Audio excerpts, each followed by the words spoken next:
বাংলাদেশ একটি নদীমাতৃক দেশ। পৃথিবীর মানচিত্রে বাংলাদেশ একটি দুর্যোগপ্রবণ দেশ হিসেবে পরিচিত। আমি এখন যেখানে দাঁড়িয়ে আছি সেটা হচ্ছে বরিশাল বিভাগের পটুয়াখালী জেলার অন্তর্গত কলাপাড়া উপজেলার মহিপুর ইউনিয়নের কোমরপুর গ্রাম।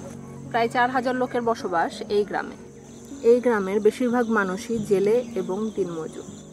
দুর্যোগ ঝুঁকিপূর্ণ হওয়ায় প্রায় সময়ই গ্রামটিতে বিভিন্ন বন্যা, ঘূর্ণিঝড়, সাইক্লোন আঘাত হানে, যার ফলে মা ও শিশুসহ অনেক মানুষের ব্যাপক প্রাণহানি ও গবাদি পশু পাখির ব্যাপক ক্ষতি সাধন হয়ে থাকে।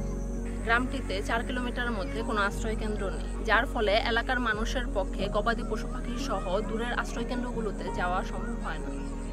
এতে দুর্যোগকালীন সময়ে মানুষের ব্যাপক ক্ষয়ক্ষতি সাধন হয়।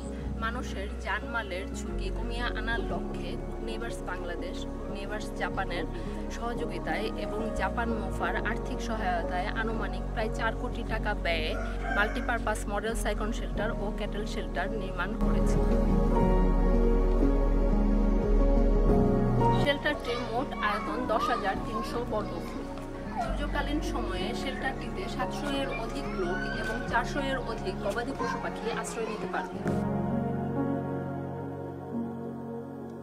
এছাড়াও শেল্টারটিতে নারী পুরুষের জন্য রয়েছে আলাদা কক্ষ, প্রতিবন্ধীদের জন্য রয়েছে আলাদা রুম ও টয়লেটের সুব্যবস্থা।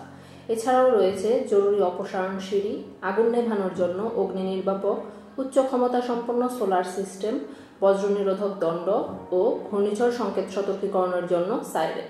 আশ্রয়কেন্দ্রের সুষ্ঠু তদারকির জন্য নতুন কমিটি গঠন করা হয়েছে ও তাদের দায় দায়িত্বের উপর প্রশিক্ষিত করা হয়েছে। প্রতিটি এলাকার জন্য প্রশিক্ষিত কমিটি গঠন করা হয়েছে, যারা প্রকল্প চলাকালীন ও প্রকল্প পরবর্তী সময় দুর্যোগ চলাকালীন সময়ে স্থানীয় জনগণকে আশ্রয়কেন্দ্রে আশ্রয় গ্রহণে উদ্বুদ্ধ করবে ও আশ্রয় গ্রহণকারীর সংখ্যা বৃদ্ধি করবে এবং দুর্যোগ চলাকালীন সময় জনগণের পাশে দাঁড়িয়ে দুর্যোগ হ্রাসে বিশেষ ভূমিকা পালন করবে।